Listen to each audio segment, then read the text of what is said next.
नमस्कार दोस्तों, आज की हमारी कहानी है ऐसा व्यक्ति जो कभी नहीं हार सकता। बहुत पुरानी बात है। एक जंगल में एक गुरुकुल था जिसमें बहुत सारे बच्चे पढ़ने आते थे।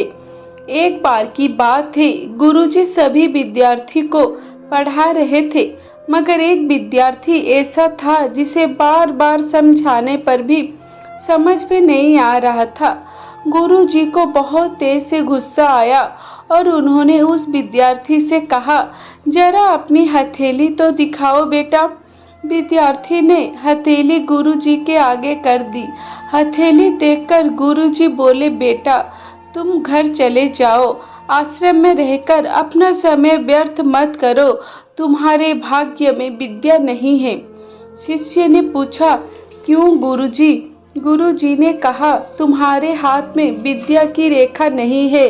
गुरुजी ने एक होशियार विद्यार्थी की हथेली उसे दिखाते हुए कहा, यह देखो, यह है विद्या की रेखा, यह तुम्हारे हाथ में नहीं है, इसीलिए तुम समय नष्ट ना करो और घर चले जाओ और वहाँ अपना कोई और काम देखो।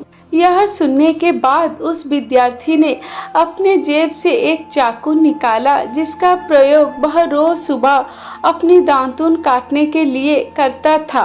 उस चाकू से उसने अपने हाथ में एक गहरी लकीर बना दी। हाथ में खून बहने लगा। तब वह गुरुजी से बोला, मैंने अपने हाथ में विद्या की रेखा बना ली है गुरुजी। यह देखकर गुरुजी द्रवित हो गए और उन्होंने उस विद्यार्थी को गले से लगा लिया। गुरुजी बोले, बेटा तुम्हें विद्या सीखने से कोई ताकत नहीं रोक सकती। यह दृढ़ निश्चय है और परिश्रम हाथ की रेखाओं को ही बदल देती है।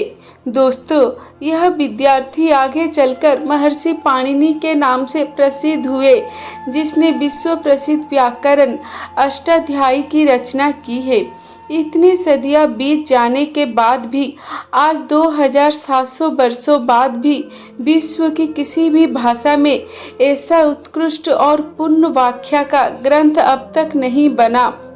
तो दोस्तों, इस कहानी की शिक्षा ये है कि लोग चाहे जो भी बोले, हम हर एक को गलत साबित करते हुए अपनी लगन और कठिन परिश्रम के दम पर जो चाहे वो सब कुछ हासिल कर सकते हैं। आपके बहुमूल्य समय देने के लिए धन्यवाद।